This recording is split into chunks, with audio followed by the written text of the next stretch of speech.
Une drôle d'odeur s'échappe de l'Odé, celle du cacao. Mais rien d'anormal puisque Georges Larnicole est dans les parages.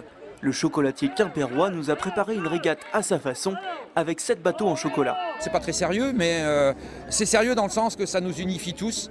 Tout le monde, ça se voit un petit peu aujourd'hui, mais c'est surtout toute l'année à la fabrique, il y a une solidarité, puis un fun. On a le droit de travailler, de souffrir, mais on a le droit aussi de s'amuser. Une régate pour le fun donc, qui a mis à contribution toute l'équipe du chocolatier.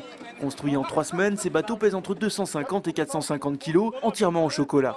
La principale difficulté réside dans leur étanchéité, la moindre fuite étant fatale, sans parler de la chaleur du soleil. Je te propulse. L'embarcation reste délicate, mais à la voile ou à l'aviron, les premiers bords s'effectuent sans problème. Une performance saluée du palais de justice à la préfecture par plusieurs centaines de curieux.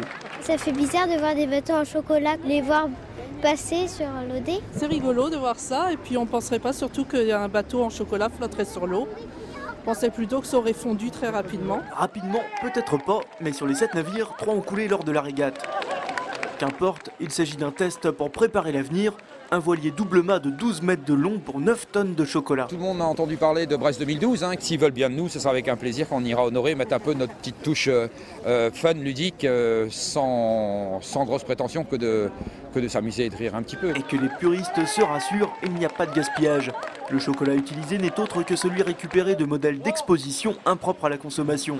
Ces stocks ne sont pas vides, alors pour leur éviter la poubelle, toute idée chocolatée est la bienvenue. Un avion, on ne le fera pas. Tout au moins, si on en fait un, je ne monte pas dedans.